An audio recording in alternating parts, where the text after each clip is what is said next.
Hello friends, welcome to Smart Plan Academy. UPMC preliminary exam உடைய polity questions வந்து discuss பண்ண போகிறோம். ஒவ்வொரு கொஷின்ஸாக டிஸ்கஸ் பண்ணலாம், எக்ஸ்ப்ளனேஷனோட பார்க்கலாம். First question, in India there is no law restricting candidates from contesting in one Lok Sabha election from 3 constituencies அப்படின்னு சொல்கிறாங்க. இப்போ என்ன சொல்கிறாங்கன்னா, லோக்சபா எலெக்ஷனில் ஒரு கேண்டிடேட் ஒரு வேட்பாளர் வந்து 3 தொகுதிகளில் வந்து போட்டியிடலாம் அப்படின்னு சொல்கிறாங்க. இது ஃபஸ்ட் ஒன் வந்து தப்பு. 2 இடங்களில் மட்டும்தான் போட்டியிட முடியும். நம்ம நரேந்திர மோடி அவங்க கூட பார்த்தோம், 2014 வதோதராலையும் வாரணாசிலையும் வந்து கண்டெஸ்ட் பண்ணியிருந்தாங்க. 3 இடங்களில் கண்டெஸ்ட் பண்ண முடியாது இப்போ இருக்க ரூல். அப்போ ஃபஸ்ட் ஆப்ஷன் தப்பு. Second one, in 1991 Lok Sabha election Sri Devilal contested from 3 Lok Sabha கான்ஸ்டிடுவன்சிஸ். Correct. இது 1991 வந்து அப்படி இருந்துச்சு. 3 லோக்சபா கான்ஸ்டிடுவன்சிலேருந்து வந்து கண்டெஸ்ட் பண்ணுற மாதிரி இருந்துச்சு. அது second one correct. Third one, as per the existing rules if a candidate contest in one Lok Sabha election from many கான்ஸ்டிடுவன்சிஸ் his R her party should pier the cost of the by election to the கான்ஸ்டிடுவன்சிஸ் vacated by him R her in the event of winning in the all the constituencies அப்படின்னு சொல்கிறாங்க. இப்போ என்ன சொல்கிறாங்க, இப்போ ஒருத்தர் 2 இடத்துல நிற்கிறார். இந்த 2 இடத்துலையும் அவர் வின் பண்ணிட்டார். இப்போ ஆனால் நம்ம கான்ஸ்டியூஷன் என்ன சொல்லுதுன்னா, ஏதோ ஒரு பதவியில் தான் இருக்கணும்னு சொல்கிறாங்க. அதனால் அவர் என்ன பண்ணுவார், இன்னொரு பதவியை வந்து ராஜினாமா பண்ணுவாருங்களா இன்னொரு இடத்த. அப்போ அப்படி ராஜினாமா பண்ணார்னா திரும்ப பை எலெக்ஷன் நடக்கும், இடைத்தேர்தல் நடக்கும். அந்த இடைத்தேர்தலினுடைய செலவை இதை வந்து அந்த பார்ட்டி தான் எடுத்துக்கணும் அப்படின்னு சொல்கிறாங்க. இது தப்பு. இது ரெக்கமெண்டேஷனாக சொல்லிகிட்ருக்குறாங்க, ஆனால் இது நடைமுறைப்படுத்தலை. ஸோ இந்த ஃபஸ்ட்டு ஒன்றுக்கு வந்து ஆன்சர் பார்த்திங்கன்னா செகண்ட் ஒன் தான் ஆன்சர், 2 தான் ஆன்சர். ஓகேங்களா? ஓகே, செகண்ட் கொஸ்டின் பார்க்கலாம். Right to privacy is protected under which article of the constitution of India அப்படின்னு கேட்குறாங்க. இது ஆர்டிக்கல் 21ங்க. இது வந்து புட்டுசுவாமி அப்படிங்கிற ஒரு கேஸ், அந்த கேஸில் சொல்லியிருந்தாங்க. புட்டுசுவாமி கேஸில் இந்த ஃபேஸ்புக் இந்த ஆதார் இது டீட்டெயில்ஸ்லாம் கவர்மெண்ட் கேட்குறாங்க அப்படின்னு சொல்கிறப்போ சுப்ரீம் கோர்ட் என்ன சொல்லியிருந்தாங்கன்னா, ரைட் டு ப்ரைவசி வந்து ஒரு ஃபண்டமெண்டல் ரைட் தான், ஆர்டிக்கல் 21 படின்னு சொல்லியிருந்தாங்க. ஸோ இதுக்கான ஆன்சர் பார்த்திங்கன்னா article 21. Okay, which reference to India consider the following statement. there is only one citizenship and one domicile அப்படின்னு சொல்கிறாங்க. ஒரு இருப்பிட சான்றல் ஒன்றும் ஒரு குடியுரிமை தான் வச்சுக்கணும்னு சொல்கிறாங்க. இது correct. First one correct. Second one சொல்கிறாங்க, a state citizen by birth only can become a head of the state. Head of the state அப்படின்னா பிரசிடெண்ட் ஆகிறது, இந்த மாதிரி இதுக்கெலாம் ஒரு குடிமகன் வந்து இங்கே பிறப்பின் அடிப்படையில் தான் வந்து அவர் இந்தியாவில் பிறந்திருந்தால் மட்டும்தான் அவர் வந்து ஹெட் ஆஃப் த ஸ்டேட் ஆகும் அப்படின்றாங்க. இது தப்பு. இதே வந்து நேச்சுரலைசேஷன் மூலமாகவும் இயல்புரிமை மூலமாகவும் நம்ம என்ன பண்ணலாம், இது ஆகலாம். அமெரிக்காவில் தான் வந்து பை பர்த்தில் வந்து பிரசிடெண்ட் ஆக முடியும். அப்போ செகண்ட் ஒன் தப்பு. Third one, foreigner once granted the citizenship cannot be deprived of it under any circumstances. ஒரு ஃபாரினருக்கு வந்து நம்ம குடியுரிமை கொடுத்துட்டோம்னா அதை வந்து பறிக்க முடியாது எந்த சர்க்கம்ஸ்டன்ஸ்ன்றாங்க. இது தப்பு. அவருடைய நடவடிக்கை சரியில்லை, ஏதாவது தவறான ஒரு இதில் ஈடுபட்டார், ஃபேக்கான டாக்குமெண்ட் கொடுத்து அவர் சிட்டிசன்ஷிப் வாங்கியிருந்தார் அப்படின்னா அதை பறிக்கலாம். அப்போ இதுவும் தப்பு, இதுவும் தப்பு. So answer 1 only. Next one, Indian judiciary பற்றி, நீதிமன்றங்களை பற்றி சொல்லியிருக்காங்க.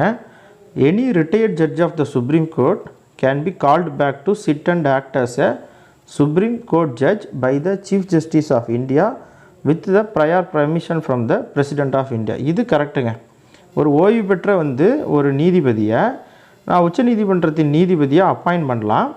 ஆனால் அந்த சீஃப் ஜஸ்டிஸ் ஆஃப் இந்தியா வந்து என்ன பண்ணுன்னா பிரசிடெண்ட்டை பர்மிஷன் வாங்கியிருக்கணும் முன்னாடிங்கிறாங்க. இது கரெக்ட். அடுத்தது, high court in India has the power to review its own judgment as the supreme court does. உச்ச நீதிமன்றம் மாதிரியே ஹைகோர்ட்டும் உயர் நீதிமன்றமும் அவங்க ஜட்ஜ்மெண்ட்டை அவங்களே வந்து ரிவ்யூ பண்ணிக்கலாம் அப்படிங்கிறாங்க. எந்த கோர்ட்டுக்கெல்லாம் கோர்ட் ஆஃப் ரெக்கார்டு இருக்கோ அப்படின்னா என்ன, ஹைகோர்ட்டும் சுப்ரீம் கோர்ட்டுக்கும் அவங்க சொல்கிற தீர்ப்பு மற்ற கோர்ட்டுகளுக்கு பொருந்தும். அந்த இது வந்து சுப்ரீம் கோர்ட்டுக்கு இருக்குது, ஹை கோர்ட்டுக்கு இருக்குது. அதனால் ரிவ்யூ பண்ணலாம். அப்போ 1ம் கரெக்டு, 2ம் கரெக்டு, போத் 1 and 2 கரெக்டு. அடுத்தது which one of the following வந்து Indian federal characters of Indian பாலிட்டின்னு கேட்குறாங்க. ஃபெட்ரல் கேரக்டர்னா கூட்டாட்சி தன்மை. இப்போ கூட்டாட்சி தன்மையினுடைய மெயின் இது என்னென்னா இண்டிபெண்ட் ஜுடிஷரிங்க. இண்டிபெண்ட்டாக ஜுடிஷரி இருக்கணும். இதுதான் கரெக்ட் ஆன்சர். அதே union legislator has elected representative from constitution, இது வராது. யூனியன் கேபினெட் வந்து ரீஜனல் பார்ட்டிஸ்லேருந்து இருக்கும், சம்மந்தம் இல்லை.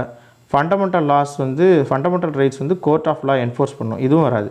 அப்போது சுதந்திரமான நீதித்துறை தான் வந்து கூட்டாட்சி அமைப்புக்கான ஒரு முக்கியமான அம்சம். நெக்ஸ்ட் ஒன், அடுத்து சொல்கிறாங்க a legislation which confers on the executive or administrative authority and unguided and uncontrolled discretionary power in the matter of application of law violates which one of the following article. ஒன்று சொல்கிறாங்க, ஒரு சட்டம் ஒரு நிர்வாகத்தையோ அல்லது ஒரு நிர்வாகத்தில் இருக்கக்கூடியவங்களையோ அவங்க தன்னிச்சையாக செயல்படக்கூடியதான ஒரு பவரை கொடுத்தோம்னா அது எந்த ஆர்டிக்கலை வந்து வயலேட் பண்ணுது அப்படின்னு கேட்குறாங்க. எதை பாதிக்கும் அப்படின்னா ரூல் ஆஃப் லாங்க, சட்டத்தின் ஆட்சியை தாங்க பாதிக்கும். Rule of law, A V Dicey அவங்களுடைய ரூல் ஆஃப் லா தான் பாதிக்கும். அப்போ இது ஆர்டிக்கல் 14 தான் பாதிக்கும். இதெல்லாம் சம்மந்தமே இல்லை. யூனிஃபார்ம் சிவில் கோட் வராது, 32 அந்த ரிட்ஸ் எல்லாம் வராது, 28ம் வராது. ஸோ இது ஈஸி கொஸ்டின். சரி, அடுத்து ஜுடிஷியல் கஸ்டடி பற்றி கேட்டிருக்காங்க. அப்போ ஃபஸ்ட்டு ஜுடிஷியல் கஸ்டடினா என்ன, போலீஸ் கஸ்டடினா என்னன்னு தெரிஞ்சுக்கலாம். ஜுடிஷியல் கஸ்டடினா வந்து நீதிமன்றம் ஒருத்தர் ஜுடிஷியல் கஸ்டடியில் வச்சுருந்தாங்கன்னா அவர் போலீஸ் ஸ்டேஷனில் லாக்கப்பில் இருக்க மாட்டார், அவர் ஜெயிலில் வச்சுருப்பாங்க. அவர் ஏதாச்சும் ஒன்று விசாரிக்கணும் அப்படின்னா போலீஸ் வந்து பெர்மிஷன் கேட்டு தான் விசாரிக்கணும். அதே போலீஸ் கஸ்டடினா என்னென்னா போலீஸோட லாக்கப்பில் இருந்து விசாரிப்பாங்க. இதுதான் வந்து கான்செப்ட்டு. இப்போ ஜுடிஷியல் கஸ்டடிக்கு பாருங்கள் என்ன சொல்லியிருக்காங்கன்னு. Judicial custody means a accused is in the custody of the concern magistrate and such accused is locked up in the police station. Police station கிடையாது, ஜெயிலில் தான் வச்சுருப்பாங்க. ஸோ ஃபஸ்ட் ஒன் தப்பு. ஜுடிஷியல் கஸ்டடியில் ஜெயிலில் தான் வச்சுருப்பாங்க, போலீஸ் ஸ்டேஷனில் கிடையாது. During judicial custody, a police officer in charge of the case is not allowed to interrogate the suspect without the approval of the court. ஆமாம், ஜுடிஷியல் கஸ்டடியில் இருக்கப்போ அந்த போலீஸ் ஆஃபீஸர் வந்து கோர்ட்டோட பர்மிஷனோட தான் விசாரிக்க முடியும். 2 கரெக்ட். அப்போ செகண்ட் ஒன்லி கரெக்ட். அடுத்து பாரத் ரத்னா அவார்டு பார்த்தீங்க. Bharat Ratna, Padma awards. Bharat Ratna and Padma awards are titles under the article 18(1) of the constitution of India. இது டைட்டில்ஸ் கிடையாதுங்க. சுப்ரீம் கோர்ட் பலவாட்டி சொல்லியிருக்காங்க, இது டைட்டில்ஸ் கிடையாது.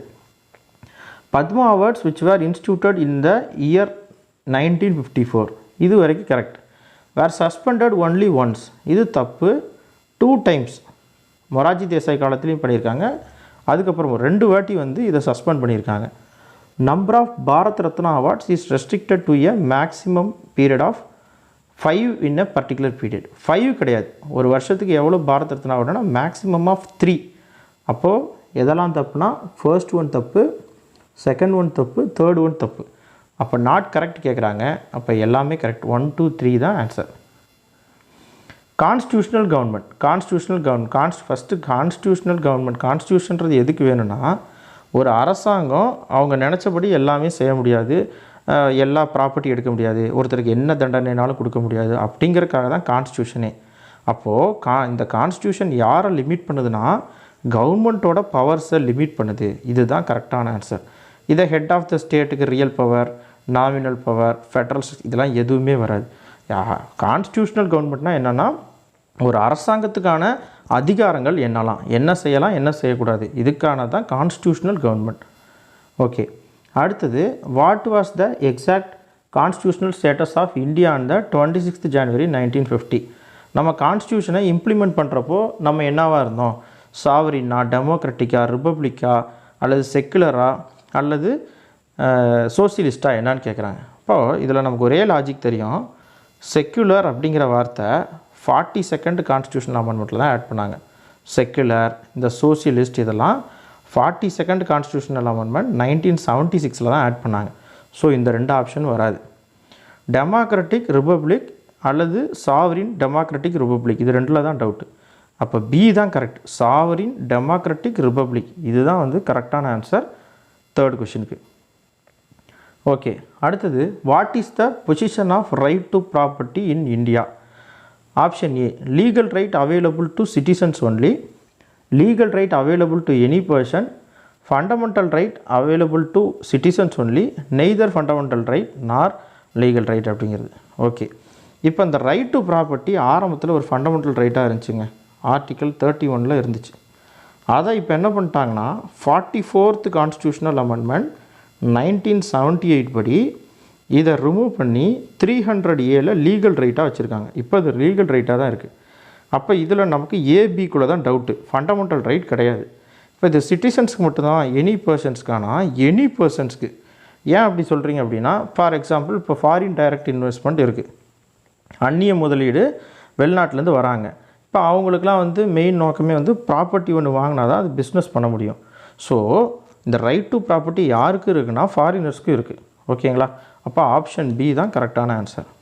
அடுத்தது, under the Indian constitution concentration of wealth violates dash. இது ரைட் டு ஈக்குவாலிட்டியா அல்லது டைரக்டிவ் பிரின்சிபல் ஆஃப் ஸ்டேட் பாலிசியா அடுத்து ரைட் டு ஃப்ரீடமா கான்செப்ட் ஆஃப் வெல்ஃபேரா அப்படின்னு சொல்லி கேட்குறாங்க. இது வந்து டிபிஎஸ்பியில் தான் சொல்லியிருப்பாங்க, 39C சொல்லியிருப்பாங்க, prevention of concentration of wealth. ஒருத்தர்கிட்டே வந்து எல்லா வளங்களும் வந்து குவியாதபடிக்கு அரசாங்க நடவடிக்கை எடுக்கணும்னு சொல்லியிருப்பாங்க. ஸோ இதுக்கு ஆன்சர் பி. ஓகே ஃப்ரெண்ட்ஸ், இப்போ வந்து நம்ம ஒரு 12 பாலிட்டி கொஷின்ஸ் பார்த்துட்டோம். இதோட டிஸ்கஷன்ஸ்லாம் வந்து நம்ம எக்ஸ்பிளைன் பண்ணிட்டோம். இப்போ நெக்ஸ்ட் வந்து ஹிஸ்ட்ரி வீடியோஸ்லாம் பார்க்கலாம். Thank you friends.